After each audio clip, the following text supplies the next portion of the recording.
ଆଜିର ଆମର ଆଲୋଚନାର ବିଷୟବସ୍ତୁ ହେଉଛି ଭେରିୟର ଏଲୁଇନ୍। ଆମେ ସମସ୍ତେ ତାଙ୍କୁ ତାଙ୍କ ନାଁ ସହିତ ପରିଚିତ ଏବଂ ତାଙ୍କ କାମ ସହିତ ଅଳ୍ପ ବହୁତ ଆମେ ସମସ୍ତେ ପରିଚିତ। ଆମେ ସମସ୍ତେ ଯଦି ପ୍ରକୃତରେ ଦେଖିବା ଭେରିୟର ଏଲୁଇନ୍‌ଙ୍କ ପରିଚୟ ସମାଜଶାସ୍ତ୍ର ବା ସମାଜ ବିଜ୍ଞାନରେ ଆମେ ତାଙ୍କୁ ଯେତିକି ଜାଣିଛେ ସିଏ ମଧ୍ୟ ନୃତତ୍ତ୍ୱ ବିଜ୍ଞାନରେ ଅନେକ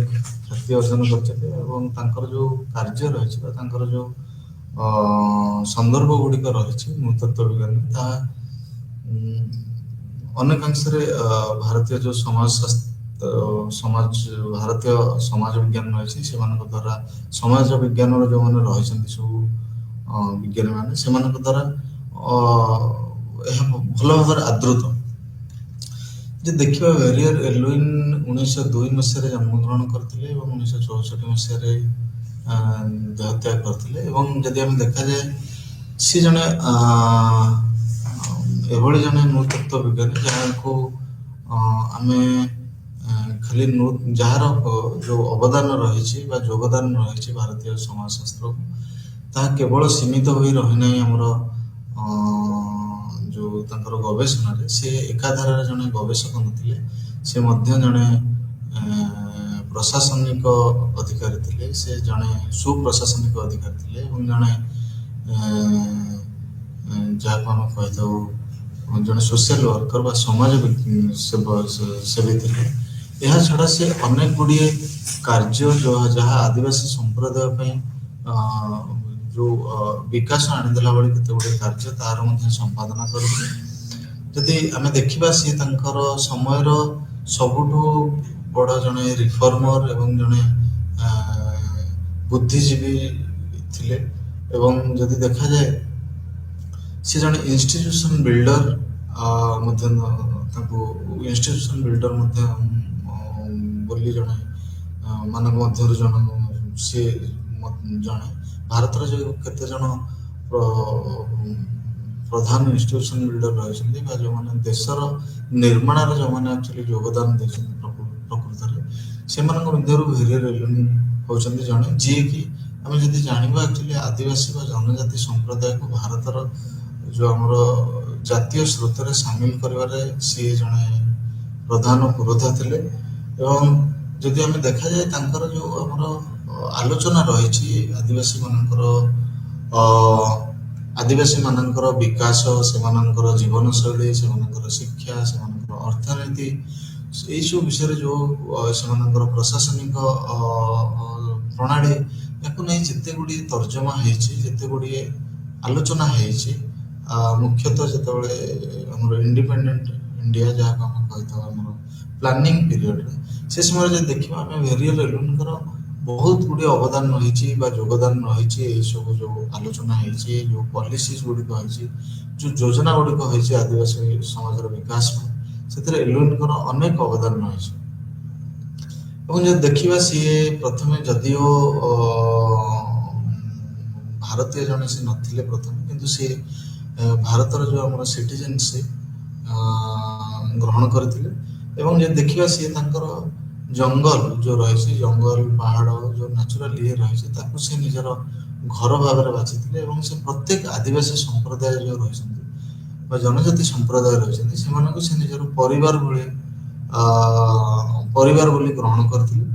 ଏବଂ ଯଦି ଦେଖାଯାଏ ଯାହା ମୁଁ ପ୍ରଥମରୁ କହିଲି ସେ କେବଳ ଜଣେ ଭଲ ନୃତତ୍ତ୍ୱ ବିଜ୍ଞାନୀ ନଥିଲେ, ସେ ଜଣେ ମଧ୍ୟ ପ୍ରଶାସନିକ ଅଧିକାରୀ ଥିଲେ। ଏବଂ ସିଏ ତାଙ୍କର ଯେଉଁ ପ୍ରଶାସନିକ ଦାୟିତ୍ୱ ରହିଥିଲା ତାହା ମୁଖ୍ୟତଃ ଭାବରେ ଆଦିବାସୀ ବା ଜନଜାତି ସମାଜର କଲ୍ୟାଣ ପାଇଁ ସେ ତାକୁ ବ୍ୟବହାର କରିଥିଲେ। ଏବଂ ସେ ଗୋଟେ ଦେଶ ଗଠନରେ ଗୋଟେ ମୁଖ୍ୟ ଭୂମିକା ଗ୍ରହଣ କରିଥିଲେ। ତାଙ୍କର ଏହିସବୁ କାର୍ଯ୍ୟ ଦ୍ୱାରା ସେ ଦେଶ ଗଠନରେ ମୁଖ୍ୟ ଭୂମିକା ଗ୍ରହଣ କରିଥିଲେ। ଯଦି ଆମେ ଦେଖିବା ଭେରିୟର ଏଲୁଇନ୍‌ଙ୍କର ପୁରା ନାମ ହେଲା ହ୍ୟାରି ଭେରିୟର ହୋଲମେନ୍ ଏଲୁଇନ୍। ସିଏ ଜଣେ ବାଇଶପ, ଆମେ ଯାହାକୁ କହିଥାଉ ଆଂଗ୍ଲିସାନ ବାଇଶପ, ମାନେ ଗୋଟେ ଇଂଲଣ୍ଡର ଯେଉଁ ଚର୍ଚ୍ଚ ଅଛି, ଚର୍ଚ୍ଚରେ ଯିଏ ସର୍ବୋଚ୍ଚ ପ୍ରଶାସନିକ ଅଧିକାରୀ ଅଛନ୍ତି ତାଙ୍କୁ ବାଇଶପ କହିଥାଉ, ତାଙ୍କର ପୁତ୍ର ଥିଲେ। ଏବଂ ସେ ଯେତେବେଳେ ଅତି କମ୍ ବୟସରେ ହେଇଥିଲେ ତାଙ୍କ ବାପା ଦେହତ୍ୟାଗ କରିଥିଲେ। ଏବଂ ଯଦି ଦେଖାଯାଏ ଏଲୁଇନ୍ ପ୍ରଥମରୁ ହିଁ ଜଣେ ଅତ୍ୟନ୍ତ ମେଧାବୀ ଛାତ୍ର ଥିଲେ ଏବଂ ସିଏ ଅନେକ ଗୁଡ଼ିଏ ପୁରସ୍କାର ତାଙ୍କର ଯେଉଁ ଫାଇନାଲ୍ ଇୟର ସ୍କୁଲରେ ଫାଇନାଲ୍ ଇୟର ପଢ଼ିବା ବେଳେ ସିଏ ଅନେକ ଗୁଡ଼ିଏ ପୁରସ୍କାର ପାଇଥିଲେ। କିନ୍ତୁ ସେ ଗୋଟିଏ ଯେଉଁ ଆମର ମେଧାବୃତ୍ତି ପାଇବା ପାଇଁ ବିଫଳ ହୋଇଥିଲେ, ଯାହାଫଳରେ କି ଯେଉଁ ସେଣ୍ଟ ଜନ୍ କଲେଜରେ ସେ ଥିଲାବେଳେ ତାଙ୍କୁ ଗୋଟେ ମେଧାବୃତ୍ତି ମିଳିନଥିଲା 1921 ମସିହାରେ। ଏବଂ ଯେ ଦେଖିବା ସେ ଯେତେବେଳେ ଅକ୍ସଫୋର୍ଡ ପହଞ୍ଚିଲେ ବା ଅକ୍ସଫୋର୍ଡ ବିଶ୍ୱବିଦ୍ୟାଳୟ ଆମେ ସମସ୍ତେ ଜାଣୁ ଯେଉଁଠାରେ ସେ ଅଧ୍ୟୟନ କରୁଥିଲେ, ଅକ୍ସଫୋର୍ଡରେ ଯେତେବେଳେ ପହଞ୍ଚିଲେ ପ୍ରକୃତରେ ଆକ୍ଚୁଆଲି ତାଙ୍କର ଯେଉଁ ପୋଟେନ୍ସିଆଲ ଆମେ ଯାହାକୁ କହିଥାଉ, ତାକୁ ପାରିବାର ଯେଉଁ ଶକ୍ତି ରହିଛି ମୁଖ୍ୟତଃ ଭାବରେ ଯେଉଁ ଆମର ଆକାଡେମିକ୍ସରେ ବା ଯେଉଁ ଉଚ୍ଚଶିକ୍ଷା ବିଭାଗରେ, ତେଣୁ ସେଇ ସମୟରେ ଅକ୍ସଫୋର୍ଡରେ ପହଞ୍ଚିଲା ପରେ ହିଁ ତାର ସମ୍ପୂର୍ଣ୍ଣ ବିକାଶ ହୋଇଥିଲା ବା ତାଙ୍କର ବ୍ୟକ୍ତିତ୍ୱରେ ଯେଉଁ ଆମର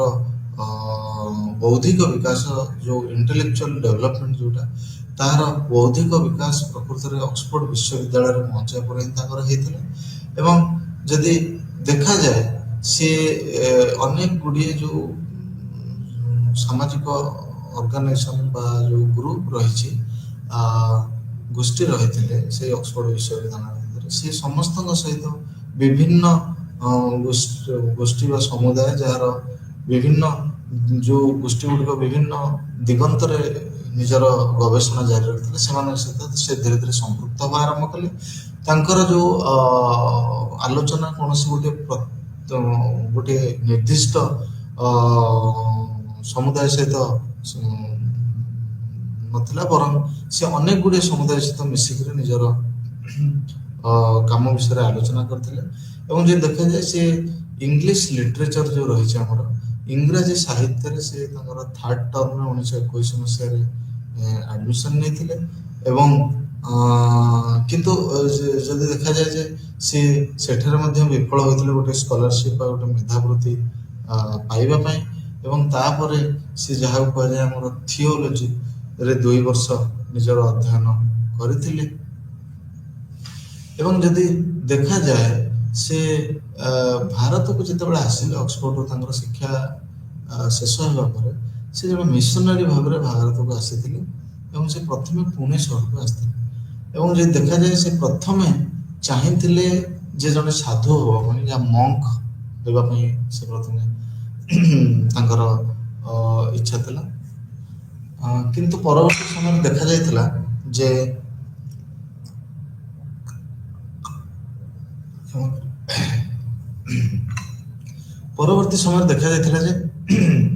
ସେ ଯେତେବେଳେ ମହାତ୍ମା ଗାନ୍ଧୀଙ୍କ ସଂସ୍ପର୍ଶରେ ଆସିଥିଲେ, ସେ ସେତେବେଳେ ଏତେ ଅନୁପ୍ରାଣିତ ହୋଇଥିଲେ ଗାନ୍ଧୀଜୀଙ୍କ ଦ୍ୱାରା ଯେ ସେ ନିଜର ଯେଉଁ ସନ୍ନ୍ୟାସୀ ହେବାର ଯେଉଁ ସ୍ୱପ୍ନ ଥିଲା ତାକୁ ଭୁଲି ସେ ଭାରତର ସ୍ୱାଧୀନତା ସଂଗ୍ରାମରେ ମଧ୍ୟ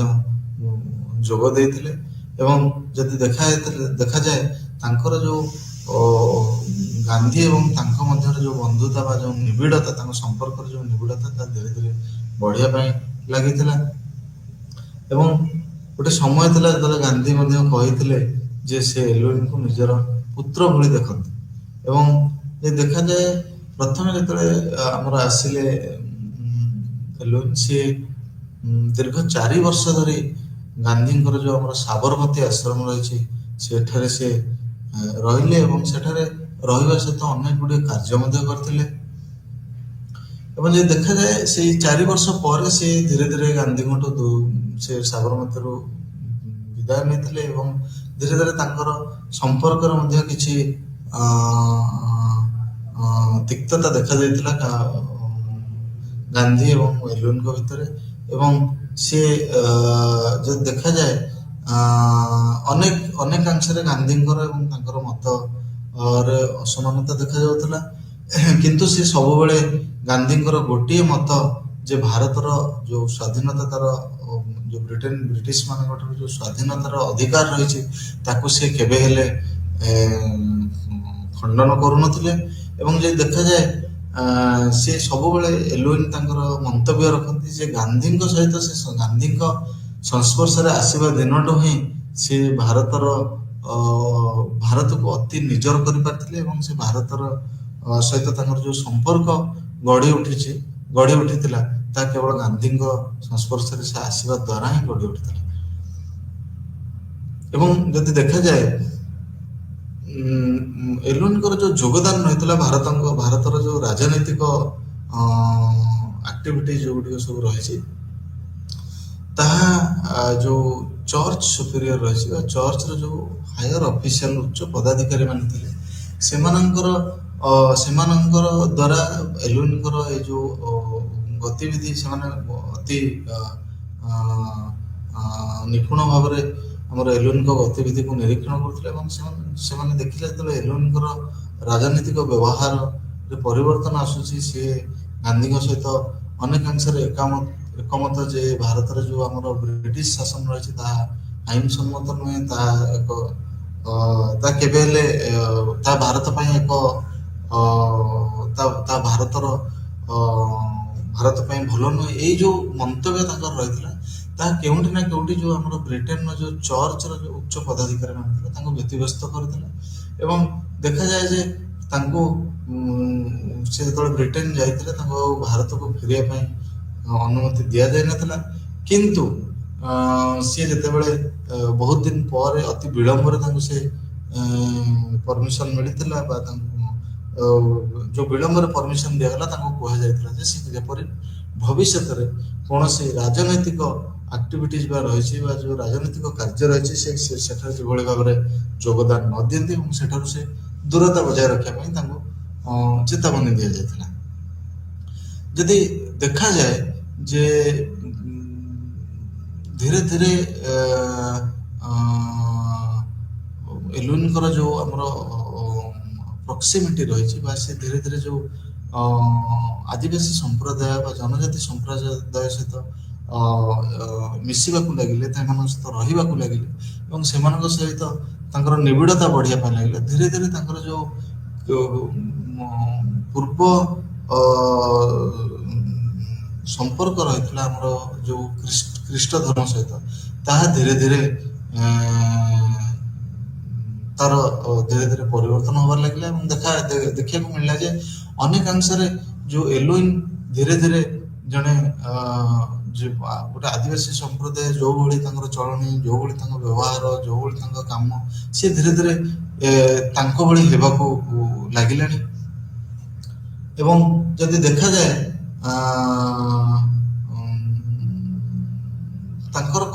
ତାଙ୍କର ମନ୍ତବ୍ୟ ଥିଲା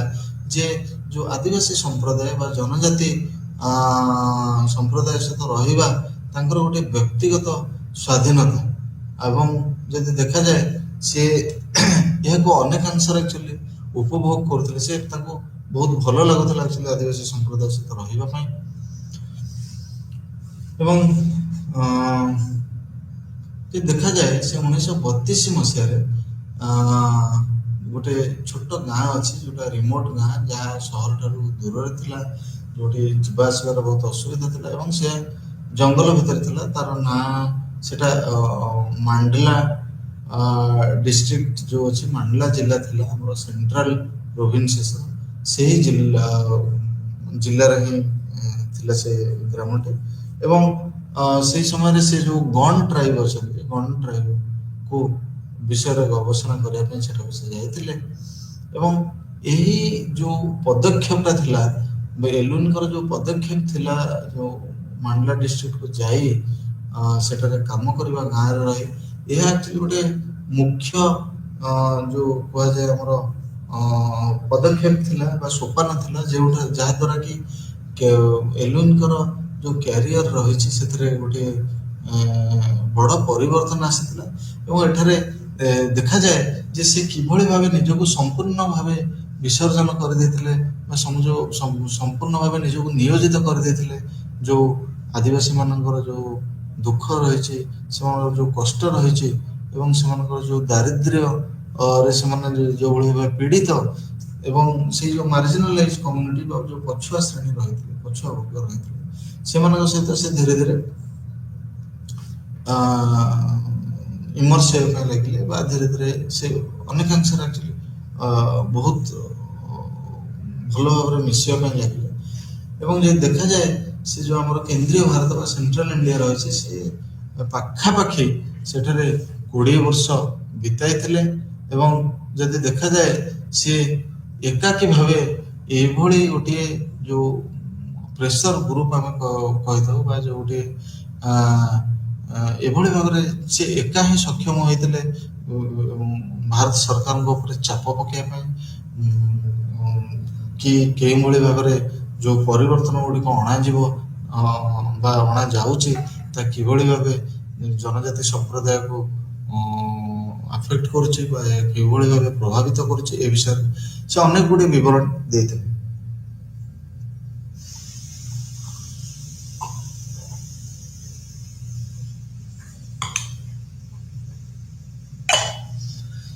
ଜାନୁଆରୀ 1994 ମସିହାରେ ଏଲୋଇନ୍କୁ ଭାରତୀୟ ସିଟିଜେନସିପ୍ ବା ଯେଉଁ ନାଗରିକତ୍ୱ ମିଳିଥିଲା। ଏବଂ ସେହି ବର୍ଷ ଆମେ ଯଦି ଦେଖିବା ସିଏ ଯେଉଁ ଆନ୍ଥ୍ରୋପୋଲୋଜିକାଲ ଆଡଭାଇଜର ଭାବରେ ଭାରତ ସରକାରଙ୍କ ଦ୍ୱାରା ନିଯୁକ୍ତି ହେଇଥିଲେ। ଏବଂ ଯେ ଦେଖାଯାଏ ତାଙ୍କୁ ଗୋଟିଏ ଯେଉଁ ସ୍ପେଶାଲ ଆଡମିନିଷ୍ଟ୍ରେଟିଭ ରେସ୍ପନ୍ସିବିଲିଟି ଦିଆଯାଇଥିଲା ବା ଯେଉଁ ପ୍ରଶାସନିକ ଦାୟିତ୍ୱ ଦିଆଯାଇଥିଲା। ଆଉ କେଉଁଠି ତାକୁ ଦିଆଯାଇଥିଲା ନା ଯେଉଁ ନର୍ଥ ଇଷ୍ଟ ଫ୍ରଣ୍ଟିୟର ରହିଛି ବା ଆମର ଯେଉଁ ଉତ୍ତର ପୂର୍ବ ଫ୍ରଣ୍ଟିୟର ରହିଛି ଯାହାକୁ ଆମେ 7 ସିଷ୍ଟର ଷ୍ଟେଟ୍ ବୋଲି ଜାଣିଥାଉ। ଆମେ ଯେମିତି ନାଗାଲାଣ୍ଡ ହେଲା, ଅରୁଣାଚଳ ପ୍ରଦେଶ ହେଲା, ମେଘାଳୟ ହେଲା, ଏଇସବୁ ଯେଉଁ 7 ସିଷ୍ଟର ଷ୍ଟେଟ୍ ରହିଛି ସେଠିକାର ତାଙ୍କର ଦାୟିତ୍ୱ ଦିଆଯାଇଥିଲା। ଏବଂ ଯଦି ଦେଖାଯାଏ ସିଏ ଯେଉଁ ତାପରେ ଧୀରେ ଧୀରେ ଦେଖାଗଲା ଯେ ସେ କିଭଳି ଭାବେ ଶିଲଂକୁ ଅବସ୍ଥାପିତ ହେଲେ ବା ସେ ଶିଲଂକୁ ସିଫ୍ଟ କଲେ। ଏବଂ ସେଠାରେ କେଉଁଭଳି ଭାବେ ସେ ଯେଉଁ ପଣ୍ଡିତ ଜବାହରଲାଲ ନେହେରୁଙ୍କର ଯେଉଁ ମେସେଜ ଥିଲା ବା ବାର୍ତ୍ତା ଥିଲା ଉନ୍ନତି ବା ଯେଉଁ ଡେଭଲପମେଣ୍ଟର ବାର୍ତ୍ତା ଥିଲା ତାକୁ କିଭଳି ଭାବେ ପ୍ରଚାରିତ କରିଥିଲେ ସେ ରିଜନରେ। ଏବଂ ଯଦି ଦେଖାଯାଏ 1964 ମସିହାରେ ଏଲୋଇନ୍ ଦେହତ୍ୟାଗ କରିଥିଲେ। ଏବଂ ସେ ଦେହତ୍ୟାଗ କଲେ ମଧ୍ୟ ସେ ଗୋଟେ ଏଭଳି ଭାବରେ ନିଜର ପରିଚୟ ସୃଷ୍ଟି କରିସାରିଥିଲେ ଯାହାକୁ କି ଭାରତର ସବୁଠୁ ପପୁଲାର ଯାହାକୁ କହିଥାଉ ଆମେ ବା ଲୋକମାନଙ୍କର ଅତି ପ୍ରିୟ ନୃତତ୍ତ୍ୱ ବିଜ୍ଞାନୀ ଭାବେ ସେ ନିଜର ଗୋଟେ ପରିଚୟ ସୃଷ୍ଟି କରିଥିଲେ। ଏବଂ ଭାରତର ବିକାଶରେ ତାଙ୍କର ଯୋଗଦାନ, ତାଙ୍କର ଅବଦାନ ଏବଂ ତାଙ୍କର ଯେଉଁ କାର୍ଯ୍ୟ ରହିଛି, ତାଙ୍କର ଗବେଷଣା ଯେଉଁ ରହିଛି ସେଥିପାଇଁ ତାଙ୍କୁ ଭାରତ ସରକାର ସବୁଠୁ ସମ୍ମାନନୀୟ ପୁରସ୍କାର ଯେଉଁ ରହିଛି ଆମର ପଦ୍ମ ପୁରସ୍କାରରେ ତାଙ୍କୁ ପଦ୍ମଭୂଷଣ ଦେଇ ସମ୍ମାନିତ କରିଥିଲେ। ଯଦି ଦେଖାଯାଏ ଏଲୋଇନ୍ ଯଦିଓ ଅନେକ ଗୁଡ଼ିଏ ଆଦିବାସୀ ଆଦିବାସୀମାନଙ୍କ ମଧ୍ୟରେ ସମ୍ପ୍ରଦାୟ ବିଷୟରେ ବା ସମୁଦାୟ ବିଷୟରେ ସେ ଅନେକ ଗୁଡ଼ିଏ ପୁସ୍ତକ ରଚନା କରିଛନ୍ତି ଏବଂ ଲେଖିଛନ୍ତି। କିନ୍ତୁ ଯଦି ଦେଖାଯାଏ ପ୍ରକୃତରେ ଏଲୋଇନ୍ଙ୍କ ବିଷୟରେ ଲେଖିବା ବ୍ୟକ୍ତି ଜଣକ ହେଉଛନ୍ତି ରାମଚନ୍ଦ୍ର ଗୁହା। ସେ ଅନେକ ଜାଗାରେ ଆକ୍ଚୁଆଲି ଭେରିୟର ଏଲୋଇନ୍ଙ୍କ ବିଷୟରେ ନିଜର ପ୍ରଶଂସା ବାଢ଼ିଛନ୍ତି। ଏବଂ ତାଙ୍କର କହିବା ଅନୁଯାୟୀ ଯେ ଯେଉଁ ଏଲୋଇନ୍ ଥିଲେ ସେ ଜଣେ ଅନେକ ଗୁଡ଼ିଏ ଗୁଣର ଅଧିକାରୀ ଥିଲେ। ଏବଂ ସେ ଜଣେ କେବଳ ଇଂଲିଶ ମ୍ୟାନ୍ ନଥିଲେ ବା ବିଲାତରୁ ଆସିଥିବା ଜଣେ ବ୍ୟକ୍ତି ନଥିଲେ, ସେ ଜଣେ ମିଶନାରୀ ଥିଲେ, ଜଣେ ଗାନ୍ଧୀବାଦୀ ଥିଲେ, ଜଣେ ସମାଜସେବୀ ଥିଲେ, ଜଣେ ଆନ୍ଦୋଳନକାରୀ ଥିଲେ, ଜଣେ ପ୍ରଶାସନିକ ଥିଲେ ଏବଂ ପରିଶେଷରେ ସେ ଜଣେ ଭାରତୀୟ ମଧ୍ୟ ଥିଲେ। ଆଉ ଯଦି ଦେଖାଯାଏ ଯେଉଁ ଏଲୋଇନ୍ଙ୍କର ଯେଉଁ କାର୍ଯ୍ୟ ରହିଛି ବା ଯେଉଁ ଗବେଷଣା ରହିଛି ବା ଯେଉଁ ଲେଖା ସବୁ ରହିଛି ତାହା କେବଳ ନୁହେଁ ଯେ ଗବେଷଣାରେ ସୀମିତ ହୋଇ ରହିଛି। ସେ ଅନେକ ସମୟରେ କବିତା ମଧ୍ୟ ଲେଖନ୍ତି, ସେ ଅନେକ ସମୟରେ ତାଙ୍କର ଧର୍ମ ସମ୍ବନ୍ଧୀୟ ବିବରଣୀ ମଧ୍ୟ ଲେଖନ୍ତି, ନୋଭେଲ୍ସ ମଧ୍ୟ ଲେଖନ୍ତି ବା ଯେଉଁ ଆମର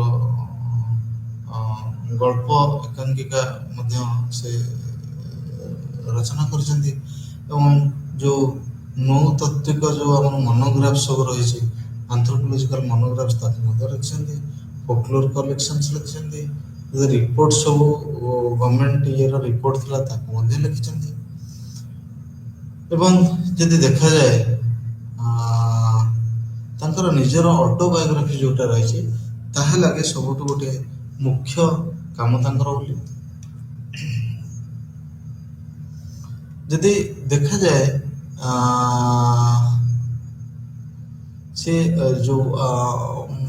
ଏଲୁନଙ୍କର ଯେଉଁ ଯୁକ୍ତି ରହିଛି ବା ଭାରତୀୟ ସମ୍ବନ୍ଧରେ ତାଙ୍କର ଯେଉଁ ବିବରଣୀ ରହିଛି, ସେ 1928 ମସିହାରେ ଯେତେବେଳେ ଗୋଟେ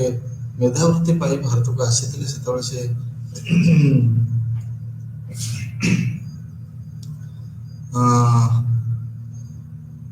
ସେ ତାଙ୍କର ଭାରତ ସମ୍ବନ୍ଧରେ ଗୋଟେ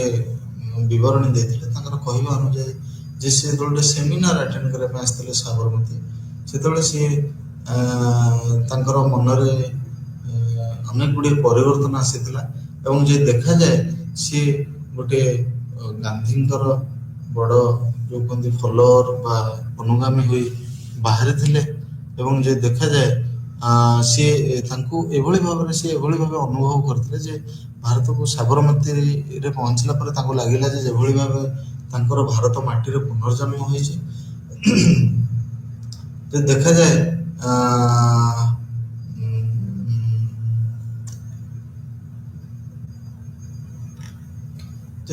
ସେ ଭାରତର ଯେଉଁ ଇଣ୍ଡିଜିନିୟସ୍ କମ୍ୟୁନିଟିଜ୍ ରହିଛନ୍ତି ଏବଂ ଯେଉଁ ଜନଜାତି ସମ୍ପ୍ରଦାୟ ରହିଛନ୍ତି ସେମାନଙ୍କ ବିଷୟରେ ତାଙ୍କର ପ୍ରଥମରୁ ହିଁ ରୁଚି ଥିଲା ଏବଂ ସେ କହିବାକୁ ଚାହୁଁଥିଲେ ଯେ ଯେଉଁ ସ୍ୱାଧୀନତାର ମୂଲ୍ୟ କ'ଣ ତାହା ମଧ୍ୟ ସେ ଦର୍ଶାଇଥିଲେ ଏବଂ ସେ କହିଥିଲେ ଯେ ସବୁବେଳେ ଯେଉଁ ଆମର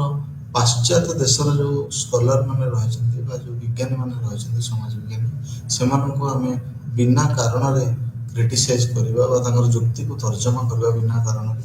ନିଚ ଇଏ ଭାବରେ ଦେଖିବା କୌଣସି ବାଟରେ ବି ତାହା ଯୁକ୍ତ ନୁହଁ ବୋଲି ସେ କହୁଥିଲେ। ଏବଂ ସେ କହୁଥିଲେ ଯେ କେଉଁଭଳି ଭାବେ ଗାନ୍ଧୀ ଯାହାକୁ ଆମେ ଜାତୀୟ ପିତା କହୁଛୁ ବା ଗାନ୍ଧୀଙ୍କର ଯେଉଁ ତତ୍ତ୍ୱାବଧାନରେ କେତେ ବଡ଼ ଗୋଟେ ସ୍ୱାଧୀନତା ସଂଗ୍ରାମ ଭଳି ଆନ୍ଦୋଳନ ଚାଲିଛି, କିନ୍ତୁ ସେଇ ଗାନ୍ଧୀକୁ ଯଦି ଦେଖାଯାଏ ସିଏ ମଧ୍ୟ ପ୍ରଭାବିତ ହୋଇଥିଲେ ଆମର ଯେଉଁ ପାଶ୍ଚାତ୍ୟ ସଭ୍ୟତା ରହିଛି ତାର ମଧ୍ୟ କେତେ ଗୁଡ଼ିଏ ଫିଲୋସଫର ଯେଉଁ ଦାର୍ଶନିକ ଥିଲେ ତାଙ୍କ ଦ୍ୱାରା ସେ କିଭଳି ଭାବେ ପ୍ରଭାବିତ ହୋଇଥିଲେ ସେ ଉଦାହରଣ ଦେଇଥିଲେ ଟଲଷ୍ଟୟ ଓ ରସ୍କିନ୍ଙ୍କର, ଯାହାଦ୍ୱାରା ଗାନ୍ଧୀ ଅନେକାଂଶରେ ଅନୁପ୍ରାଣିତ ହୋଇଥିଲେ। ଏବଂ ଯଦି ଦେଖାଯାଏ ଯେ ତାଙ୍କର ଯେଉଁ ଏକ୍ସପିରିଏନ୍ସ ରହିଥିଲା ବା ଅନୁଭୂତି ରହିଥିଲା, ସେ ପ୍ରଥମେ ଯେତେବେଳେ ଭାରତକୁ ଆସି ପୁଣେରେ ପାଦ ଦେଇଥିଲେ ଏବଂ ସେ ମରାଠୀ ଶିଖିବା ପାଇଁ ଚେଷ୍ଟା କରିଥିଲେ, ସେ କହୁଥିଲେ ଯେ କେଉଁଭଳି ଭାବେ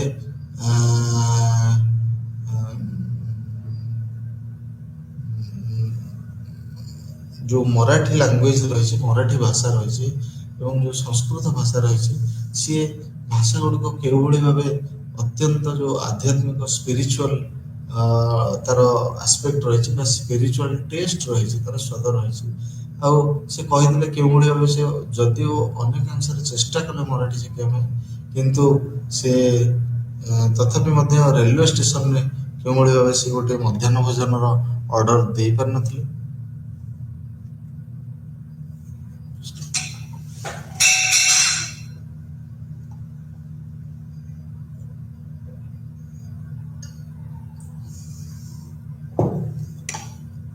ଯେ ଦେଖାଯାଏ 1932 ମସିହାରେ ଆମର ଏଲୁଇନ୍ ଯେଉଁ ତାଙ୍କର ରାଜନୈତିକ ଯୋଗଦାନ ରହିଥିଲା ବା ସେ ଯେଉଁ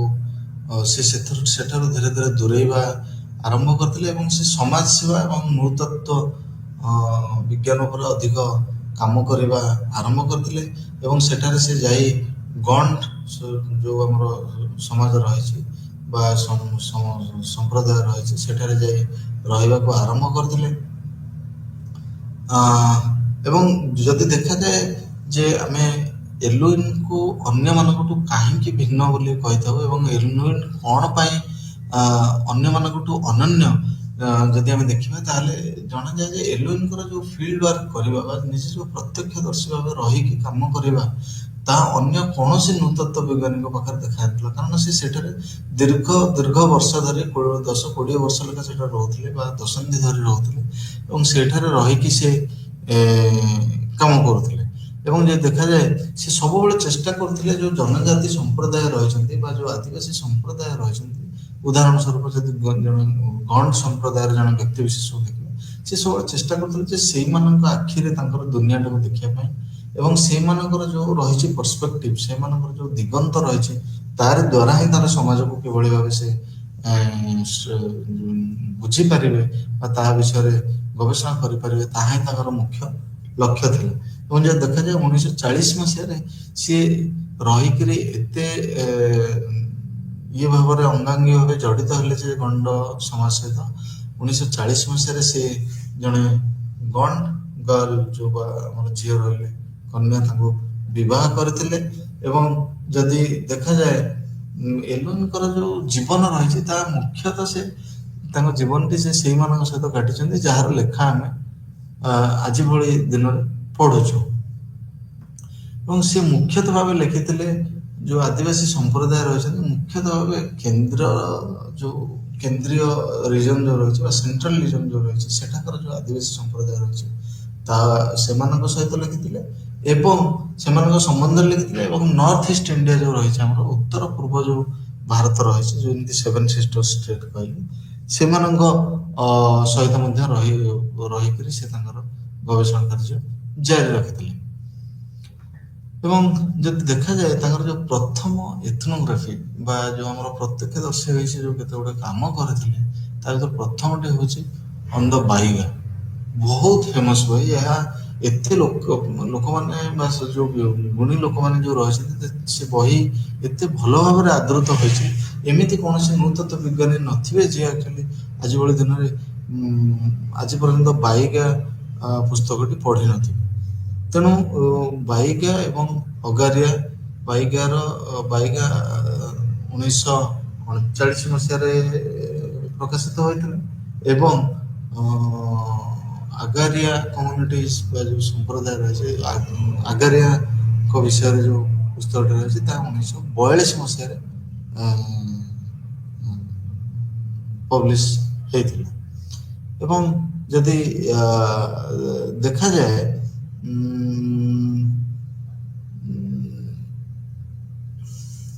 ସିଏ ଧୀରେ ଧୀରେ ଗୋଟେ ପରମାନେଣ୍ଟ ବାସିନ୍ଦା ବା ଗୋଟେ ଯେ ଚିରସ୍ଥାୟୀ ବାସିନ୍ଦା ଭାବରେ ସେ ଆଦିବାସୀ ସମ୍ପ୍ରଦାୟ ସହିତ ରହିବାକୁ ଲାଗିଲେ। ଏବଂ ଯଦି ଦେଖାଯାଏ କିଭଳି ଭାବେ ସେମାନେ ଜଣେ ଆଉଟସାଇଡର, ଜଣେ ବାହାରର ଲୋକ ସହିତ କେଉଁଭଳି ଭାବେ ସେମାନଙ୍କର ବ୍ୟବହାର, ସେମାନଙ୍କ କଥାବାର୍ତ୍ତା,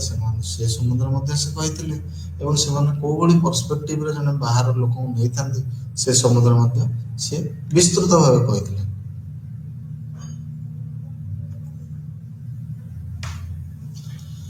ଯେ ଦେଖାଯାଏ ଏଲୁନଙ୍କର ଯେଉଁ ସନ୍ଦର୍ଭ ଗୁଡ଼ିକ ରହିଛି ବା ତାଙ୍କର ଯେଉଁ କାମର ମୁଖ୍ୟ ଫୋକସ୍ ରହିଛି ବା ତାଙ୍କର ଯେଉଁ ଗବେଷଣାର ଯେଉଁ ମୁଖ୍ୟ ଇଏ ଗୁଡ଼ିକ ରହିଛି, ଅଙ୍ଗ ଗୁଡ଼ିକ ବା ସୋପାନ ଗୁଡ଼ିକ ରହିଛି, ତା ଯଦି ଦେଖାଯାଏ ଯେଉଁ କଲଚରାଲ ଅଟୋନୋମି ଅଫ୍ ଟ୍ରାଇବାଲ୍ସ ବା ଯେଉଁ ଆମର ସାଂସ୍କୃତିକ ଅଟୋନୋମି, ସ୍ୱୟଂ ଶାସନ ଯେଉଁ ରହିଛି, ତାହା ଆଦିବାସୀ ସମ୍ପ୍ରଦାୟର ବା ଯେଉଁ ଜନଜାତି ସମ୍ପ୍ରଦାୟର, ତା ବିଷୟରେ ଏଲୁନ ବିସ୍ତୃତ ଭାବରେ ଆଲୋଚନା କରିଥିଲେ। ଯେ ଦେଖାଯାଏ ଏଲୁନଙ୍କର ବିଶ୍ୱାସ ଯେ କଲଚରାଲ ଅଟୋନୋମି ବା ଯେଉଁ ଆମର ସାଂସ୍କୃତିକ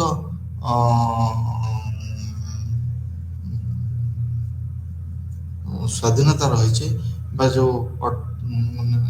ସ୍ୱାଧୀନତା ରହିଛି, ତାହା ସବୁବେଳ ପାଇଁ ଜରୁରୀ। ଏବଂ ତାଙ୍କର ଯେଉଁ ଭ୍ୟାଲ୍ୟୁ ସିଷ୍ଟମ ରହିଛି, ମୂଲ୍ୟବୋଧ ଯେଉଁଟା ରହିଛି, ତାକୁ ସେ ଗୋଟେ ଯେଉଁ ଆମର ସିଭିଲାଇଜେସନାଲ ଅର୍ଡର ବା ଯେଉଁ ଆମର ଯାହାକୁ ଆମେ କହିଥାଉ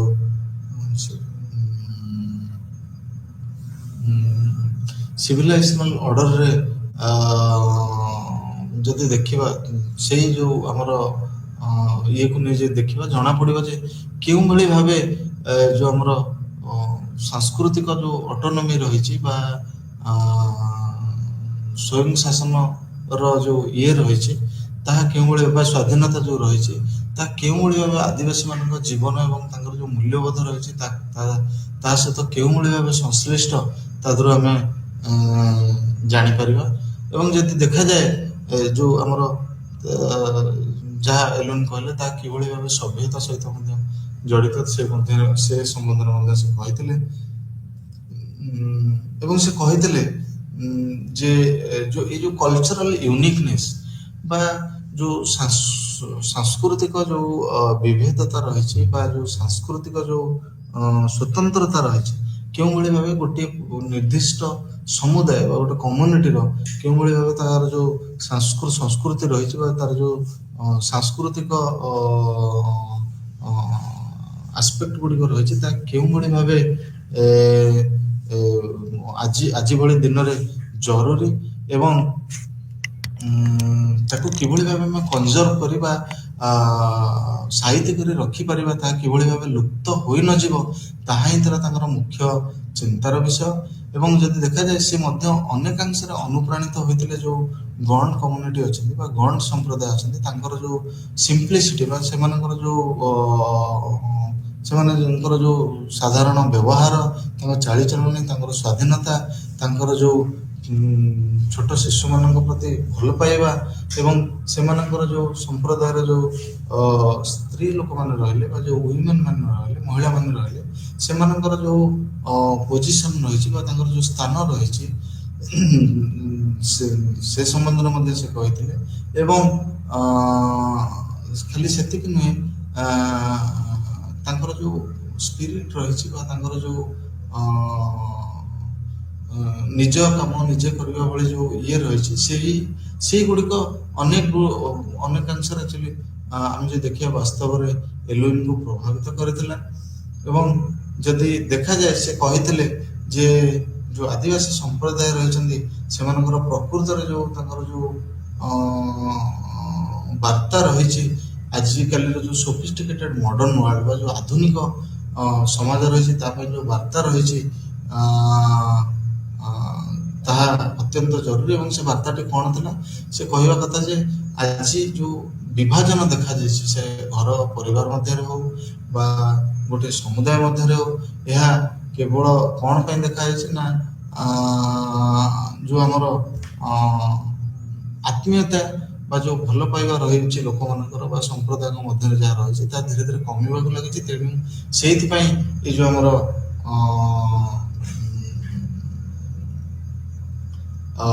ଯୋଉ ଆତ୍ମୀୟତା ବା ତାଙ୍କର ଯୋଉ କନେକ୍ଟେଡନେସ୍, ସେମାନେ ଯୋଉଭଳି ଭାବେ ତାଙ୍କର ଯୋଉ ସଲିଡାରିଟି ରହିଥିଲା ବା ପ୍ରଥମରୁ ତାଙ୍କର ଯୋଉ ଆତ୍ମୀୟତା ରହିଥିଲା ତାହା ଧୀରେ ଧୀରେ କମିବାରେ ଲାଗିଛି ଏବଂ ବିଭାଜନ ସୃଷ୍ଟି ହେବାରେ ଲାଗିଛି। ଏବଂ ଏଲୁଇନଙ୍କର ଯୋଉ ପ୍ରଥମ ଏଥନୋଗ୍ରାଫିକ୍ କାମ ଥିଲା ବା ସେ ଯୋଉ ପ୍ରତ୍ୟକ୍ଷ ଭାବରେ ଯାଇ ଯୋଉ କାମ ଗୁଡ଼ିକ ନିଜେ ଫିଲ୍ଡରେ ରହି କରିଥିଲେ, ତା ଭିତରୁ ଗୋଟେ ବାଇଗା ହେଉଛି ପ୍ରଥମ କାମ, ଯାହା 1939 ମସିହାରେ ମୁଦ୍ରଣ ବା ଛପା ଯାଇଥିଲା। ଏବଂ ଯଦି ଦେଖାଯାଏ ସେ କେଉଁଭଳି ଭାବେ ଗୋଟେ ୟୁନିକ୍ କଲେକ୍ଟିଭ ଆଇଡେଣ୍ଟିଟି ବା ଗୋଟେ ସାମୂହିକ ପରିଚୟ କେଉଁଭଳି ଭାବେ ସେମାନେ ସୃଷ୍ଟି କରିପାରିଥିଲେ ସେ ବିଷୟରେ ସେ ଆଲୋଚନା କରିଥିଲେ।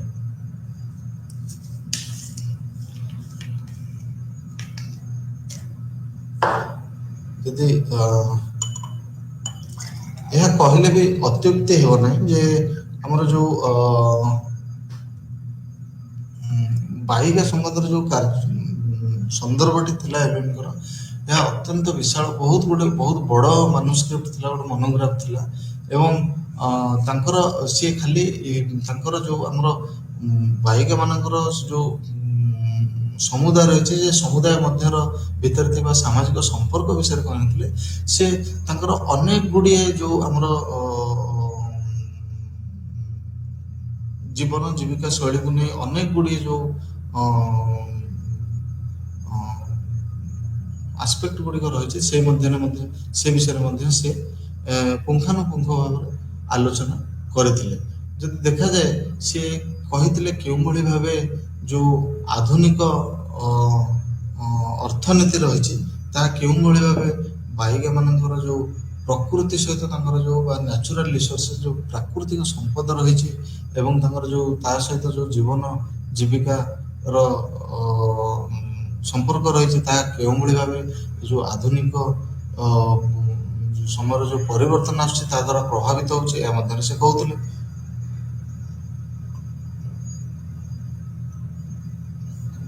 ସବୁଠୁ ମୁଖ୍ୟ ବିଷୟ ହେଉଛି ଯାହା ଏଲୁଇନଙ୍କର କହିବା କଥା ଯେ ଏଇ ଯୋଉ ବାଇଗା ସମ୍ପ୍ରଦାୟ ଯୋଉ ରହିଲେ ବା ବାଇଗା କମ୍ୟୁନିଟି ଯୋଉ ରହିଲେ, ସେମାନେ ପ୍ରକୃତରେ କୃଷି ତାଙ୍କର ଗୋଟେ ଜୀବନ ଜୀବିକା ନିର୍ବାହର ପନ୍ଥା କେବେ ବି ନଥିଲା। କିନ୍ତୁ ଯେହେତୁ ଆମର ଯୋଉ ନ୍ୟାଚୁରାଲ ରିସୋର୍ସେସ୍ ରହିଛି ବା ଯୋଉ ଆମର ଜାତି ଯୋଉ ଆମର ପ୍ରାକୃତିକ ସମ୍ପଦ ରହିଛି ତାକୁ ଯେହେତୁ ଆମର ଷ୍ଟେଟ୍ ଯୋଉ ରହିଛି ବା ଆମର ଯୋଉ ଗଭର୍ଣ୍ଣମେଣ୍ଟ ରହିଛି ସେମାନେ ଯେହେତୁ ଷ୍ଟେଟ୍ ତାକୁ ଧୀରେ ଧୀରେ ଶୋଷଣ କରିବାରେ ଲାଗିଛି, ବ୍ୟବହାର କରିବାରେ ଲାଗିଛି। ସେଥିପାଇଁ ଯୋଉ ସମ୍ପ୍ରଦାୟ ରହିଛନ୍ତି ବାଇଗା ସମ୍ପ୍ରଦାୟ ସେମାନେ ଧୀରେ ଧୀରେ ସେଥିରୁ ଦେ ଗଟ୍ ଡିପ୍ରାଇଭ୍ଡ ବା ସେମାନେ ସେଥିରୁ ତାଙ୍କୁ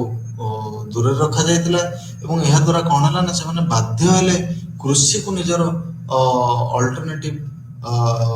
ୱେ ଅଫ୍ ଆର୍ନିଂ ଲାଇଭଲିହୁଡ୍ ବା ଯୋଉ ଆମର ଆଉ ଗୋଟିଏ ପନ୍ଥା ଯାହାଦ୍ୱାରା ସେମାନେ ରୋଜଗାରକ୍ଷମ ହୋଇପାରିବେ ସେଇଭଳି ଭାବେ ବାଛିବା ପାଇଁ ତାଙ୍କୁ ବାଧ୍ୟ କରିଥିଲେ। ଏବଂ ଯଦି ଦେଖିବା ଆମର ଏଲୁଇନଙ୍କର ଯୋଉ ଷ୍ଟଡି ରହିଛି ବା ତାଙ୍କର ଯୋଉ ଫିଲ୍ଡ ୱାର୍କ ରହିଛି ବା ସେ ଯୋଉ କାମ କରୁଥିଲେ ତାହା ସେ ଅନେକ ଗୁଡ଼ିଏ ରାଜ୍ୟରେ କରିଥିଲେ। ବର୍ତ୍ତମାନର ସମୟ ଯଦି ଦେଖିବା ଆମେ ସେ ମଧ୍ୟପ୍ରଦେଶରେ କରିଥିଲେ, ଛତିଶଗଡ଼ କରିଥିଲେ ଏବଂ ଓଡ଼ିଶାରେ ମଧ୍ୟ କରିଥିଲେ। ଏବଂ ସେ ଦେଖାଯାଏ ଯେ 1944 ଏବଂ 1942 ସେ ବାସ୍ତର ଭିଲେଜ ଯୋଉଟା ଆମର ଆମେ ଜାଣିଛେ ବର୍ତ୍ତମାନ ପର୍ଯ୍ୟନ୍ତ ବି ବାସ୍ତରରେ ଲୋକମାନେ କାମ କରୁଛନ୍ତି। ଯେମିତି ଆମେ ଦେଖିଲେ ଆମର ଗୋଟେ ପୁସ୍ତକ ରଚନା କରିଥିଲେ ପ୍ରଫେସର ନନ୍ଦିନୀ ସୁନ୍ଦର ଦିଲ୍ଲୀ ବିଶ୍ୱବିଦ୍ୟାଳୟର ଦ ବର୍ଣ୍ଣିଂ ବସ୍ତାର। ସେଇଭଳି ଭାବରେ ସେଇ ଯୋଉ ଜାଗା ଗୁଡ଼ିକ ରହିଛି ବା ସେଠି ଯୋଉ ସମ୍ପ୍ରଦାୟ ମାନେ ବସବାସ କରୁଛନ୍ତି ସେମାନେ କେଉଁଭଳି ଭାବେ 1940 ମସିହାରୁ ସେମାନଙ୍କ ସମ୍ବନ୍ଧରେ କେଉଁଭଳି ଭାବେ ନୃତତ୍ତ୍ୱ ବିଜ୍ଞାନୀ ବା ସମାଜଶାସ୍ତ୍ର ର ଯୋଉ ବିଜ୍ଞାନୀ ମାନେ ରହିଲେ ସେମାନେ କିଭଳି ଭାବେ ଗବେଷଣା କରି ଆସୁଛନ୍ତି। ଏବଂ ସେ କହିଲେ ଯେ ସେ କେଉଁଭଳି ଭାବେ 1940ରୁ 42 ମସିହା ଭିତରେ ସେ କେଉଁଭଳି ଭାବେ ବସ୍ତାରରେ ରହିଥିଲେ। ଆଉ ବସ୍ତାର ଯୋଉ ଜାଗାଟି ଥିଲା ତାହା କିଭଳି ଭାବେ ଅତ୍ୟନ୍ତ ଆଇସୋଲେଟେଡ୍ ହେଇଥିଲା ବା ତାହା କିଭଳି ଭାବେ ବିଚ୍ଛିନ୍ନ ହୋଇଥିଲା ଏବଂ ତାହା କିଭଳି ଭାବେ ଅତ୍ୟନ୍ତ ଯୋଉ ଡେନ୍ସ ଫରେଷ୍ଟ ଆମେ କହିଥାଉ ବା ଗୋଟେ ବହୁତ ବଡ଼ ଯୋଉ ଜଙ୍ଗଲ ରହିଥିଲା ସେଇ ଇଏର ଅଂଶ ଥିଲା। ଏବଂ ସେଠାରେ କେଉଁଭଳି ଭାବେ ଅଧିକ ସଂଖ୍ୟାରେ ଆଦିବାସୀ ସମ୍ପ୍ରଦାୟ ରହୁଥିଲେ। ତେଣୁ ସେଇଥିପାଇଁ ସେଇମାନଙ୍କ ସନ୍ଦର୍ଭରେ ଗବେଷଣା କରିବା ପାଇଁ ହିଁ ଏଲୁଇନ ଯାଇ ସେମାନଙ୍କ ସହିତ ରହିଥିଲେ। ଏବଂ ଯଦି ଦେଖାଯାଏ ତାହା କେବଳ ତାଙ୍କର ଯୋଉ ଲେଖା ଗୁଡ଼ିକ ରହିଥିଲା ବା ତାଙ୍କର ଯୋଉ ରଚନା ଗୁଡ଼ିକ ରହିଥିଲା ତାହା କେବଳ ନୁହେଁ ଯେ ଗୋଟେ ବିବରଣୀ ସଦୃଶ ସେ ଗୋଟେ କୌଣସି ସମ୍ପ୍ରଦାୟ ବିଷୟରେ ଲେଖିଥିଲେ, କିନ୍ତୁ ଖାଲି ସେତିକି ନଥିଲା, ସିଏ ଏହା ଅତ୍ୟନ୍ତ ଯୋଉ କହନ୍ତି ଆମର ଦରକାରୀ ଯୋଉ ତଥ୍ୟ ରହିଛି ସେଗୁଡ଼ିକ ମଧ୍ୟ ସେଠାରେ ଆମେ ପାଇପାରିବା, ତାଙ୍କର ଲେଖାରୁ ଆମେ ପାଇପାରିବା। ଏବଂ ଯଦି ଦେଖାଯାଏ ତାଙ୍କର ମୁଖ୍ୟ ଯେତେ ଗୁଡ଼ିଏ କାମ ରହିଛି ସେ ସବୁବେଳେ ଗୋଟେ ଯୋଉ ଆମର ଟ୍ରାଇବାଲ ଅଟୋନୋମି ବା ଯୋଉ ଜନଜାତି ସମ୍ପ୍ରଦାୟର ଯୋଉ ସ୍ୱୟଂ ଶାସତା ବା ସେମାନେ କିଭଳି ଭାବେ ନିଜେ ରହିପାରିବେ, ତାଙ୍କର ଯୋଉ ଗଭର୍ଣ୍ଣାନ୍ସ ହେଲା ବା ତାଙ୍କର ଯୋଉ ୱେ ଅଫ୍ ଲାଇଫ୍ ହେଲା, ତାଙ୍କର ଜୀବନ ଜୀବିକା ଶୈଳୀରେ ବା ତାଙ୍କର ଜୀବନ ଶୈଳୀରେ ଯେଭଳି ଭାବେ କୌଣସି ସରକାର ହୁଅନ୍ତୁ କିମ୍ବା କୌଣସି ବେସରକାରୀ ସମ୍ପ୍ରଦାୟ ହଉ ସେମାନେ କୋଉଭଳି ଭାବେ ଯେଭଳି ଇଣ୍ଟରଫିୟର ନ କରନ୍ତି ଏବଂ ସେମାନଙ୍କର ସିଭିଲ ଆଉ ପଲିଟିକାଲ ରାଇଟ୍ ଯୋଉ ରହିଛି ରାଜନୈତିକ ଅଧିକାର ଏବଂ ସାମାଜିକ ଅଧିକାର ସେ ବିଷୟରେ ମଧ୍ୟ ସେ ନାଗରିକତ୍ୱ ଅଧିକାର ସେ ବିଷୟରେ ମଧ୍ୟ ସେ ଆଲୋଚନା କରିଥିଲେ। ଏବଂ ଯଦି ଦେଖାଯାଏ ଯୋଉ କେନ୍ଦ୍ରୀୟ ଭାରତ ରହିଥିଲା ବା ଯୋଉ ସେଣ୍ଟ୍ରାଲ ଇଣ୍ଡିଆ ରହିଥିଲା ସେ ତାର ଯୋଉ ଆଦିବାସୀ ଜୀବନ ଶୈଳୀ ରହିଥିଲା ତା ସମ୍ବନ୍ଧରେ ସେ ଅନେକ ଗୁଡ଼ିଏ କଥା ଆଲୋଚନା କରିଥିଲେ। ଯେଭଳି ଭାବେ ସେମାନଙ୍କର ଯୋଉ କବିତା ତାଙ୍କ ସମ୍ବନ୍ଧରେ କବିତା ରଚନାଠୁ ଆରମ୍ଭ କରି ତାଙ୍କର ଯୋଉ ବିଶ୍ୱାସ ଥିଲା, ଯୋଉ ମିଥ୍ସ ବା ତାଙ୍କର ଯୋଉ ଅନ୍ଧବିଶ୍ୱାସଠୁ ଆରମ୍ଭ କରି ତାଙ୍କର ଯୋଉ ଛୋଟ ଛୋଟ ଗଳ୍ପ ଏଗୁଡ଼ିକ ସବୁ ସେ ନିଜର ଯୋଉ ମାନୁସ୍କ୍ରିପ୍ଟ ବା ମୋନୋଗ୍ରାଫ୍ସରେ ରଚନା କରିଥିଲେ। ଏବଂ ସେଇଭଳି ଭାବେ ଦେଖିବା ଅନ୍ୟ ଯୋଉ ସମ୍ପ୍ରଦାୟ ରହିଥିଲେ ଯାହା ବିଷୟରେ ଏଲୁଇନ ବିସ୍ତୃତ ଭାବେ କାମ କରିଥିଲେ ତା ଭିତରୁ ଗୋଟେ ହଉଛନ୍ତି ଦ ଆଗାରିଆ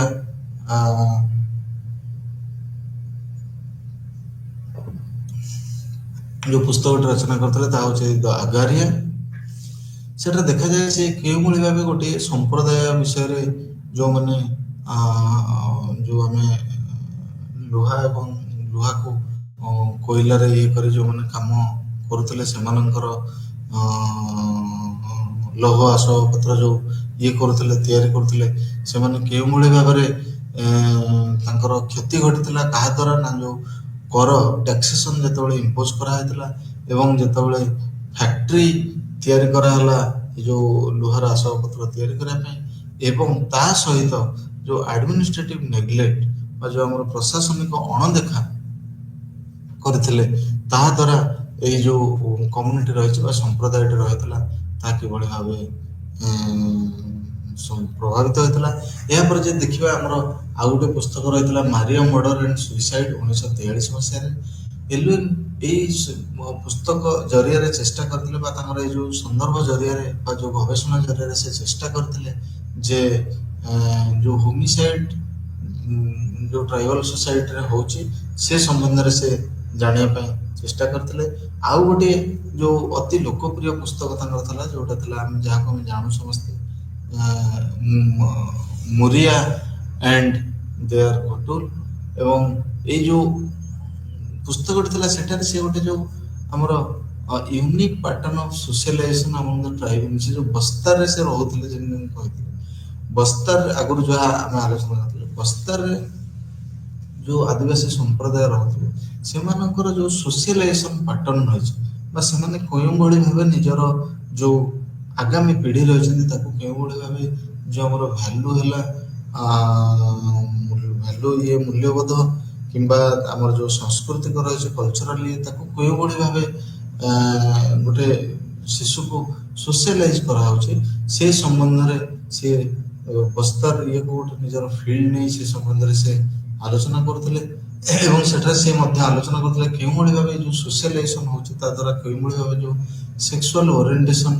ହେଉଛି ପିଲାମାନଙ୍କର ସେ ମଧ୍ୟରେ ମଧ୍ୟ ସେ ତର୍ଜମା କରିଥିଲେ ବା ଆଲୋଚନା କରିଥିଲେ। ଏବଂ ଯଦି ଦେଖାଯାଏ ସେ ଘଟୁଲ ଯେଉଁ ଶବ୍ଦଟି ରହିଛି ତାକୁ କାହିଁକି ସେ ବ୍ୟବହାର କରିଥିଲେ ନା ସେ ଯେଉଁ ଗବେଷଣାଟି କରିଥିଲେ ସେ ଗବେଷଣା ସନ୍ଦର୍ଭ ଥିଲା ଯେ ଲାଇଫ୍ ଇନ୍ ଡର୍ମେଟାରୀ ଗୋଟେ ଲାଇଫ୍ କେଉଁଭଳି ଭାବେ ଗୋଟେ କମ୍ୟୁନିଟି ଇଏ ରହିଛି ଯୋଉଠିକି ଗୋଟେ ସମୁଦାୟ ବସବାସ କରିପାରିବ ନା ଯୋଉଠି କୌଣସି ପୁରୁଷ ସ୍ତ୍ରୀର ବ୍ୟବଧାନ ଥିବ ବରଂ ସେଠାରେ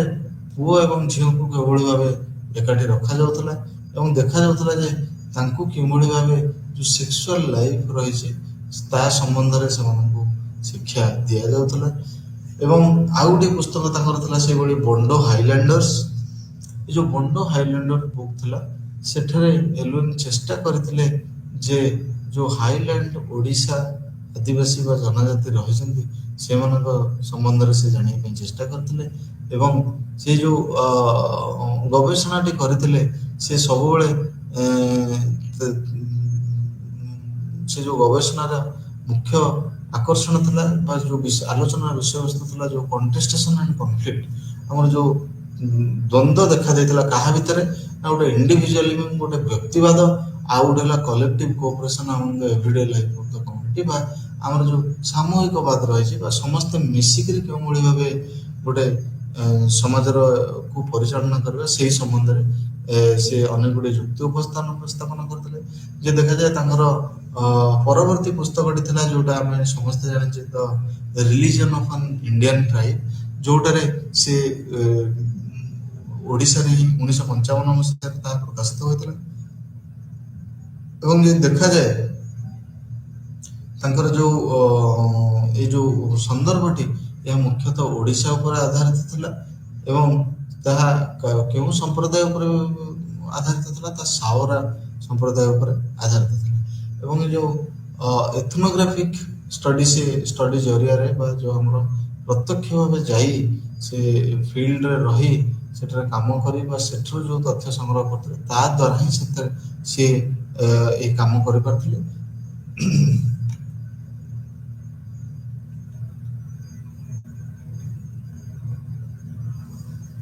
ଏବଂ ତାଙ୍କର ଯେତେ ଗୁଡ଼ିଏ ପୁସ୍ତକ ଥିଲା ତାଙ୍କର ସବୁଠୁ ଲୋକପ୍ରିୟ ପୁସ୍ତକ ଥିଲା ବାଇଗା ଯାହା ମୁଖ୍ୟତଃ ଭାବେ ଅନେକ ଗୁଡ଼ିଏ ଯେଉଁ ସପକ୍ଷବାଦୀ ଏବଂ ଅନେକ ଗୁଡ଼ିଏ ସମାଲୋଚକ ମଧ୍ୟ ଏହି ପୁସ୍ତକର ପ୍ରକାଶନ ହେଲା ପରେ ନିଜର ମନ୍ତବ୍ୟ ଉପସ୍ଥାପନ କରିଥିଲେ। ଏବଂ ଯଦି ଦେଖାଯାଏ ଏଇ ଯେଉଁ ବାଇକା ଆଉ ମୁରିଆ ଯେଉଁ ମୁରିଆ ସମ୍ପ୍ରଦାୟ ଉପରେ ଯେଉଁ ଦୁଇଟି ଷ୍ଟଡି ହେଇଥିଲା, ସେଭଳି ସେଥିରେ ଏଲୁଇନ୍ ଦେଖିବା ପାଇଁ ଏହା ଚେଷ୍ଟା କରିଥିଲେ ଯେ କେଉଁଭଳି ଭାବେ ଯେଉଁ ଆମର ସମ୍ପ୍ରଦାୟ ସହିତ ଗୋଟିଏ ଯେଉଁ ଲେଖକ ରହିଛି ବା ଯେଉଁ ଗବେଷକ ରହିଛି ତାର କେଉଁଭଳି ଭାବେ ତାର ଯେଉଁ ଅତି ନିବିଡ଼ ସମ୍ପର୍କ ରହିଛି ତାହା ସେ ଦର୍ଶାଇବା ପାଇଁ ଚାହିଁଥିଲେ। ଏବଂ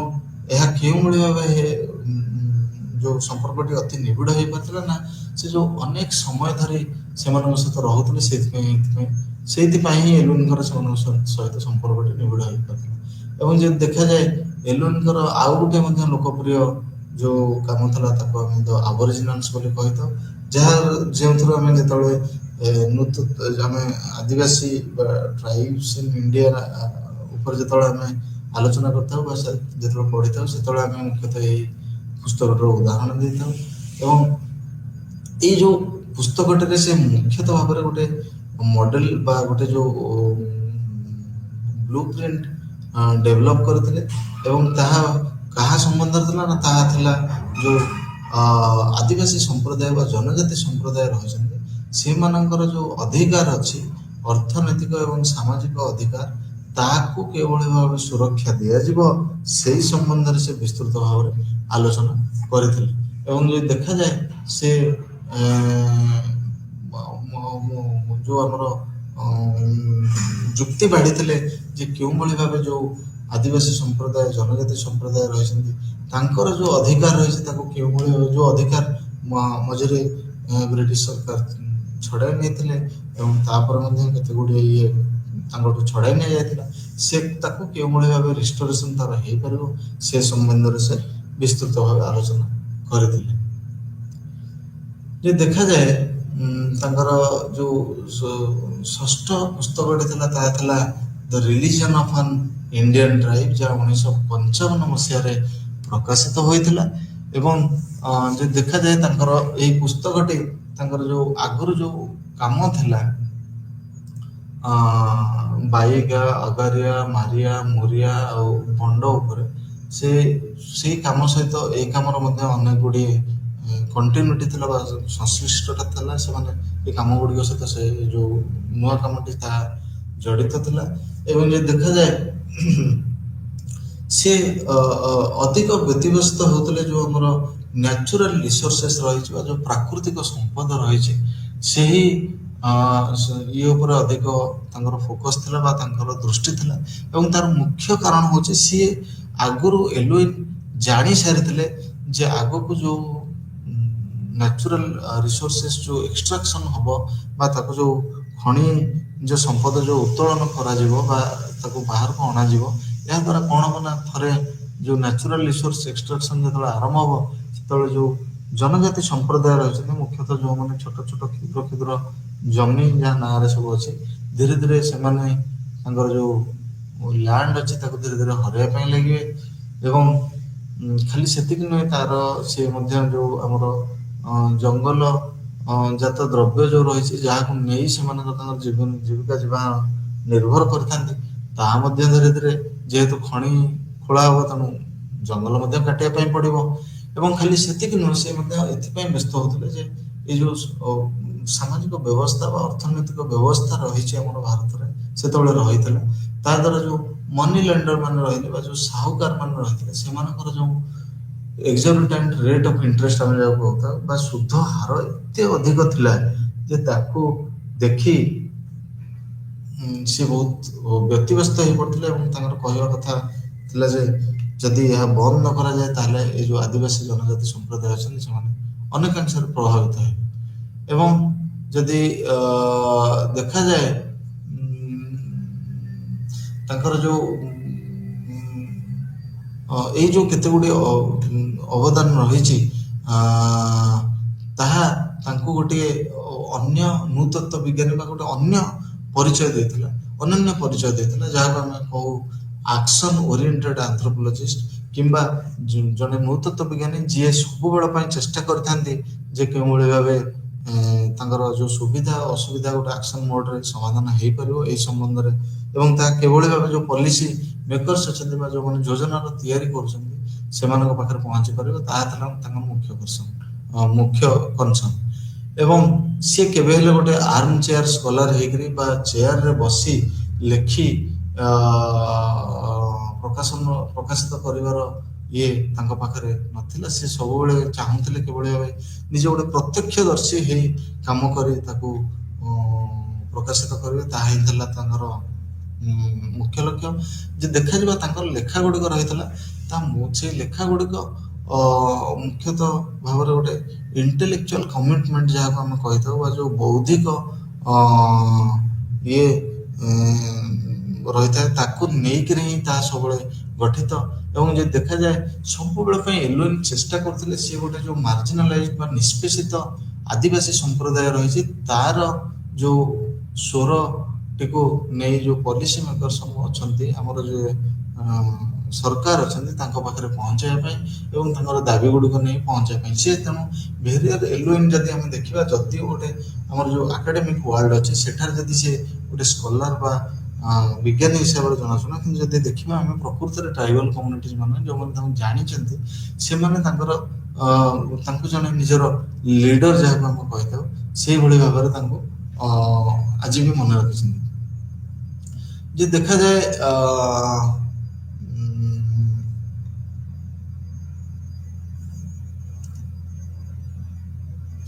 ତାଙ୍କର କହିବା କଥା ଯେ ଲେଖିବା ଏବଂ ଯେଉଁ ଗୋଟେ ଜନଜାତି ସମ୍ବନ୍ଧରେ ଲେଖିବା ଏବଂ ତାକୁ ଛପେଇବା ତାହା ହିଁ ସବୁଠୁ ବଡ଼ ଯୋଗଦାନ, ଆଉ ତାହା ହିଁ ସବୁଠୁ ମୁଖ୍ୟ ଯେଉଁ ଆମର ଅଛି ରୋଲ ବା ଯେଉଁ ମୁଖ୍ୟ ଯୋଗଦାନ ଅଛି ଆଦିବାସୀ ସମ୍ପ୍ରଦାୟର ବିକାଶରେ ଯୋଗ ଦେବା ପାଇଁ, ତାହା ଗୋଟେ ମୁଖ୍ୟ ଭୂମିକା ଗ୍ରହଣ କରିବ। ଏବଂ ସିଏ ସବୁବେଳେ ପ୍ରାଧାନ୍ୟ ଦେଉଥିଲେ ଲେଖିବା ପାଇଁ। ଏବଂ ସେ ଲେଖା କାହା ସମ୍ବୋଧନ ନା ସେ ସେଇ ଜନଜାତି ସମ୍ପ୍ରଦାୟକୁ କେଉଁଭଳି ଭାବେ ଶୋଷଣ କରାଯାଉଛି, କେଉଁଭଳି ଭାବେ ତାଙ୍କର ଯେଉଁ ଡିମାଣ୍ଡ ରହିଛି ଦାବି ଗୁଡ଼ିକ ତାକୁ ଚାପେଇ ଦିଆହେଉଛି, ତାଙ୍କର ଭଏସକୁ କେଉଁଭଳି ଭାବରେ ଚାପେଇ ଦିଆହେଉଛି ସେଇ ସମ୍ବନ୍ଧରେ ଏଲଓଏନ୍ ମୁଖ୍ୟତଃ ଭାବରେ ବିସ୍ତୃତ ଭାବରେ ବର୍ଣ୍ଣନା କରିଥିଲେ।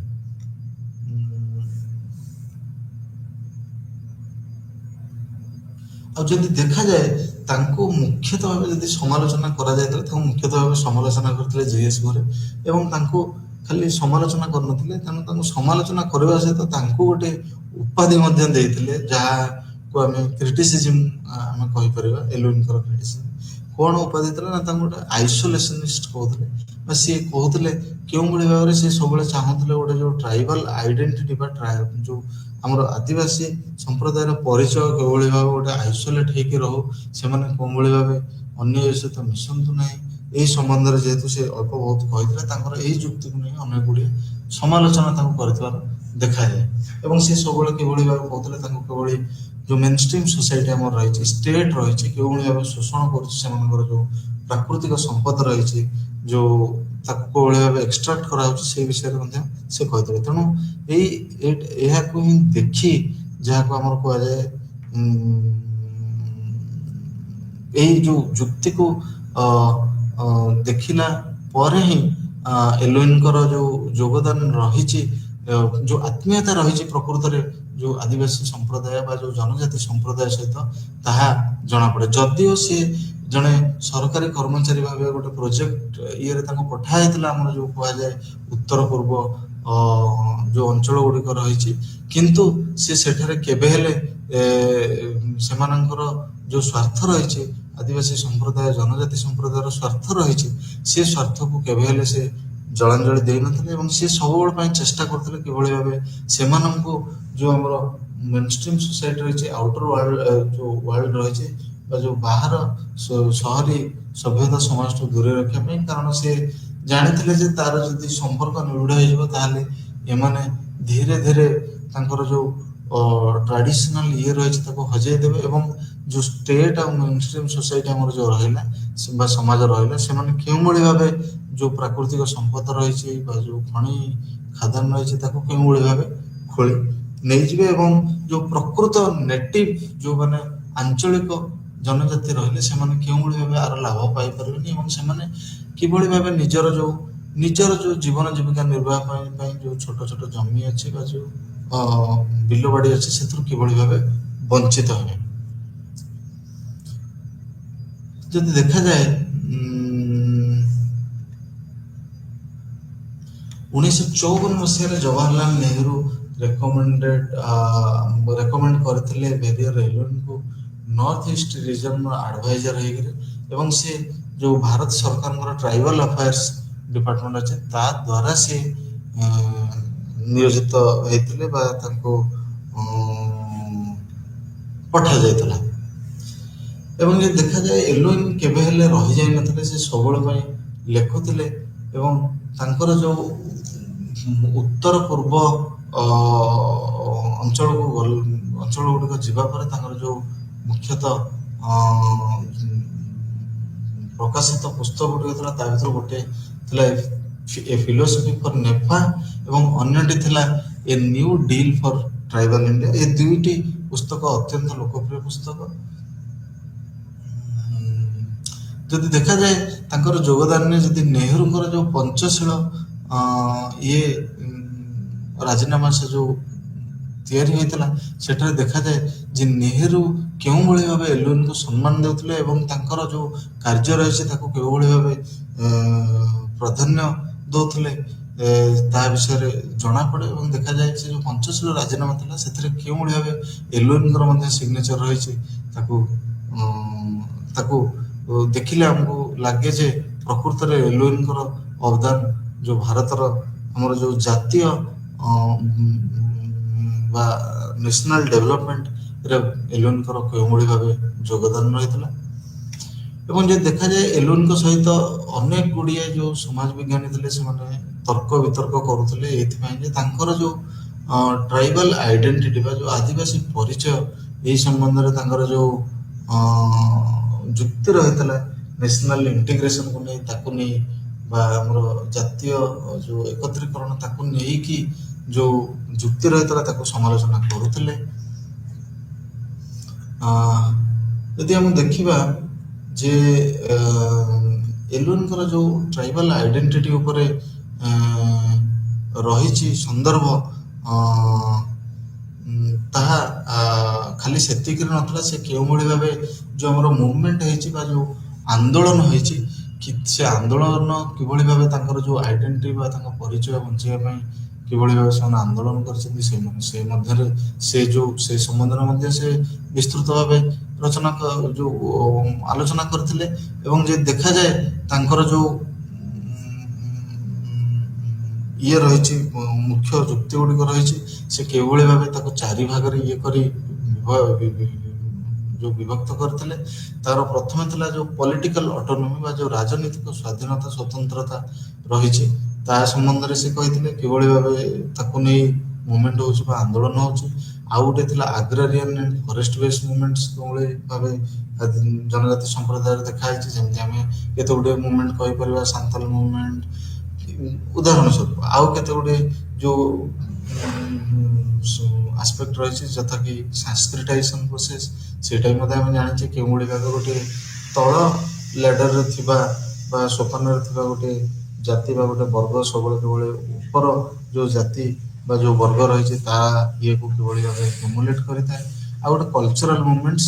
Based on script and language, ଆମେ ଯାହାକୁ ଗୋଟେ ସାଂସ୍କୃତିକ ଆନ୍ଦୋଳନ ଥିଲା ଯାହା ମୁଖ୍ୟତଃ ଲେଖା ଏବଂ ସାହିତ୍ୟକୁ ନେଇ ହେଇଥିଲା। ଯଦି ଆମେ ଦେଖିବା ଏଲୁଏନଙ୍କର ଯେଉଁ ଯୁକ୍ତି ରହିଥିଲା ଟ୍ରାଇବାଲ ଆଇଡେଣ୍ଟିଟିକୁ ନେଇ ବା ଯେଉଁ ଆଦିବାସୀ ପରିଚୟକୁ ନେଇ, ସେ ସବୁବେଳେ କେଉଁଭଳି ଭାବେ ସେ ଘୁରେଙ୍କର ଯେଉଁ ରହିଥିଲା ଆମର ଯୁକ୍ତିଟି ଟ୍ରାଇବାଲ୍ସ ଆର୍ ବ୍ୟାକୱାର୍ଡ ହିନ୍ଦୁଜ ବା ସେମାନେ ପଛୁଆ ହିନ୍ଦୁ ସମ୍ପ୍ରଦାୟ, ତାକୁ ମଧ୍ୟ ଏଲୁଏନ ଅନେକ ଅଂଶରେ ସମାଲୋଚନା କରିଥିଲେ। ଏବଂ ଯଦି ଦେଖାଯାଏ ଏଲୁଏନଙ୍କର ମୁଖ୍ୟ ଯେଉଁ ପ୍ରତିଦ୍ୱନ୍ଦ୍ୱୀ ଥିଲେ ଯେ ସବୁବେଳେ ସମାଲୋଚନା କରୁଥିଲେ ଏଲୁଏନକୁ, ସେ ଥିଲେ ଜିଏସ୍ ଘୁରେ। ଏବଂ ଘୁରେ ସବୁବେଳେ କହୁଥିଲେ ଯେ ଆଦିବାସୀ ସମ୍ପ୍ରଦାୟ ହେଉଛନ୍ତି ହିନ୍ଦୁ ସମ୍ପ୍ରଦାୟର ଅଂଶ, କିନ୍ତୁ ଏଲୁଏନ ତାକୁ ସବୁବେଳେ ଅଲଗା କରିବା ପାଇଁ ଚେଷ୍ଟା କରୁଛନ୍ତି। ହିନ୍ଦୁ ସମାଜଠୁ ଆଦିବାସୀ ସମ୍ପ୍ରଦାୟକୁ ସବୁବେଳେ ଗୋଟେ କୃତ୍ରିମ ଯୁକ୍ତି ଉପସ୍ଥାପନ କରି କେଉଁଭଳି ଭାବେ ଏଲୁଏନ ଆଦିବାସୀ ସମ୍ପ୍ରଦାୟକୁ ହିନ୍ଦୁ ସମ୍ପ୍ରଦାୟଠୁ ଅଲଗା କରୁଛନ୍ତି। ସେଥିପାଇଁ ଘୁରେ ସେ ଏଇ ସନ୍ଦର୍ଭରେ ଘୁରେ ତାଙ୍କର ଯୁକ୍ତି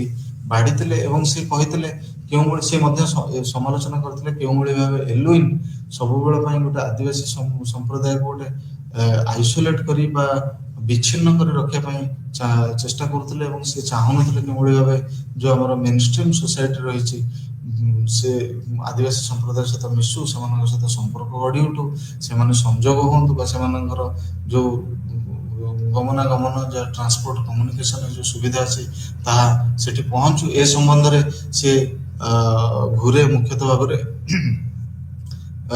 ଏଲୁଇନକୁ କ୍ରିଟିସାଇଜ କରିଥିଲେ ବା ତାଙ୍କୁ ସମାଲୋଚନା କରିଥିଲେ। ଏବଂ ଯଦି ଦେଖାଯାଏ ଯୋଉ ଏଲୁଇନଙ୍କର ଯୁକ୍ତି ରହିଥିଲା ଯେ ସେ କେଉଁଭଳି ଭାବେ ଗୋଟେ ଯୋଉ ଆଦିବାସୀ ସମ୍ପ୍ରଦାୟ ରହିଛନ୍ତି ତାଙ୍କୁ ଘୁରେ କହିବା କଥା ଯେ ଏଲୁଇନ କେଉଁଭଳି ଭାବେ ଚେଷ୍ଟା କରିଥିଲେ ଯୋଉ ଭାରତୀୟ ଜାତୀୟତା ରହିଛି ବା ଜାତୀୟ ସଂହତି ରହିଛି ବା ଯୋଉ ଇଣ୍ଡିଆନ ନ୍ୟାସନାଲିଜିମ ରହିଛି ତାଠାରୁ କିଭଳି ଏଲୁଇନ ସବୁବେଳେ ଚେଷ୍ଟା କରୁଥିଲେ ଆଦିବାସୀ ମାନଙ୍କୁ ଅଲଗା କରି ରଖିବା ପାଇଁ। କିନ୍ତୁ ବାସ୍ତବରେ ଯଦି ଆମେ ଦେଖିବା ଏଲୁଇନ କେବେ ହେଲେ ଭାରତର ଯୋଉ ଆମର ଜାତୀୟ ଇଏ ରହିଛି, ଜାତୀୟତା ରହିଛି, ନ୍ୟାସନାଲ ଇଣ୍ଟିଗ୍ରେସନ ରହିଛି ବା ଇଣ୍ଡିଆନ ନ୍ୟାସନାଲିଜିମ ରହିଛି ତାଠୁ କେବେ ହେଲେ ସେ ଅଲଗା କରିବା ପାଇଁ ଚାହିଁନଥିଲେ। ସେ ସବୁବେଳେ କହୁଥିଲେ ଯେ ଆଦିବାସୀଙ୍କର ଯୋଉ ସଂସ୍କୃତି ରହିଛି, ତା ଯୋଉ ପରମ୍ପରା ରହିଛି, ତାଙ୍କର ଯୋଉ କଳା, ତାଙ୍କର ଯୋଉ ଇଏ ରହିଛି ତାହା ଯଦି ସେମାନେ ମେନଷ୍ଟ୍ରିମ ସୋସାଇଟି ସହିତ ମିଶିବେ ତାହା ଧୀରେ ଧୀରେ ଲୁପ୍ତ ହୋଇଯିବ। ଏବଂ ଯଦି ଦେଖିବା ଫିଲ୍ଡ ୱାର୍କ ଆଉ ମେଥଡ, ତାଙ୍କର ଯୋଉ ମେଥଡ ଥିଲା ସେ ଯୋଉ ପନ୍ଥା ଅବଲମ୍ବନ କରି ତାଙ୍କର ଯୋଉ ଫିଲ୍ଡ ୱାର୍କ ବା ଗବେଷଣା କରୁଥିଲେ ତାଙ୍କର ସବୁଠୁ ଯୋଉ ଆମର ଫିଲ୍ଡ ୱାର୍କ ହିଁ ତାଙ୍କ କାମର ଯୋଉ ତାଙ୍କର ଯେତେ ଗୁଡ଼ିଏ ଗବେଷଣା ହେଇଛି ସେଠା ସେ କାମକୁ ବା ତାଙ୍କର ଯୋଉ ଗବେଷଣା ବା ତାଙ୍କର ଯୋଉ ସନ୍ଦର୍ଭ ଗୁଡ଼ିକକୁ ଆଜି ପର୍ଯ୍ୟନ୍ତ ଜୀବନ୍ତ ରଖିଛି। କାରଣ ସିଏ ପ୍ରତ୍ୟକ୍ଷ ଭାବେ ନିଜେ ନିୟୋଜିତ ହୋଇ ନିଜେ ସେ ସମ୍ପ୍ରଦାୟ ସହିତ ବର୍ଷ ବର୍ଷ ସମୟ ବିତାଇ ତାଙ୍କର ଯୋଉ ପ୍ରକୃତ ରହିଛି କାରଣ ତାଙ୍କର ବିକାଶର ହଉ, ତାଙ୍କ ଉନ୍ନତିର ହଉ, ତାଙ୍କ ଅବନତିର ହଉ ବା ତାଙ୍କର ସମାଜର ଯୋଉ ଚାଳିଚଳଣି ବିଷୟରେ ଯେତେ ଗୁଡ଼ିଏ ସବୁ ସନ୍ଦର୍ଭ ସେ ରଚନା କରିଛନ୍ତି ତାର ନିଜେ ସେ ପ୍ରତ୍ୟକ୍ଷ ଭାବରେ ଏଗୁଡିକ ଷ୍ଟଡି କରି ବା ନିଜେ ଅନୁଧ୍ୟାନ କରି ଲେଖିଛନ୍ତି। ତେଣୁ ତାଙ୍କର ଯୋଉ ଫିଲ୍ଡ ୱାର୍କ ମେଥଡ, ଏଥନୋଗ୍ରାଫିକ ମେଥଡ ରହିଛି ତା ସବୁଠୁ ନିଆରା ଏବଂ ତା ସବୁଠୁ ଶ୍ରେଷ୍ଠ ବୋଲି ଆଜିର ସମୟରେ ମଧ୍ୟ ଅନେକ ଗୁଡ଼ିଏ ନୃତତ୍ତ୍ୱ ବିଜ୍ଞାନୀ ମାନିଛନ୍ତି। ଧନ୍ୟବାଦ।